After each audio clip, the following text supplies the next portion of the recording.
উপকূলীয় অঞ্চলে দুর্যোগের ফলে মানুষের জানমালের যে ক্ষতি হয় এরই মাধ্যমে উপকূলের মানুষজন এক ধরনের মানসিক ট্রমার মধ্য দিয়ে সময় পার করে।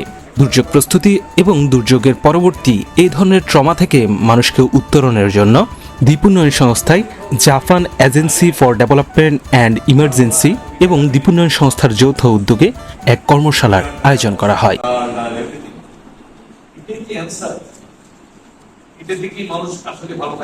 উক্ত কর্মশালায় উপস্থিত ছিলেন দ্বীপ উন্নয়ন সংস্থার নির্বাহী পরিচালক বীর মুক্তিযোদ্ধা রফিকুল আলম এবং যাদের প্রতিনিধি দল। কর্মশালায় বিভিন্ন শিক্ষা প্রতিষ্ঠানের শিক্ষক সহ সমাজের বিভিন্ন স্তরের গণ্যমান্য ব্যক্তি এবং শিক্ষার্থীরা উপস্থিত ছিলেন।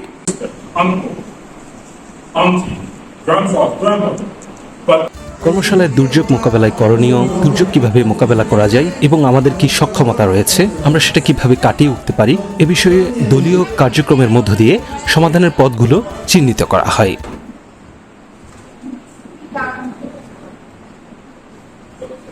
বক্তারা আশা রাখেন এই কর্মশালার মাধ্যমে একদিকে শিক্ষার্থীরা যেমন দুর্যোগ ব্যবস্থাপনা, করণীয় এবং প্রস্তুতি সম্পর্কে যেমনিভাবে জানবে, তেমনিভাবে মনস্তাত্ত্বিক যে সমস্যার উদ্ভব হয় সেটি কিভাবে মোকাবেলা করা যায় এবং উপকূলীয় অঞ্চলে মানুষের দুর্যোগ মোকাবেলায় সহনশীলতা তৈরিতে এই কর্মশালা ভূমিকা রাখবে বলে আশা ব্যক্ত করেন।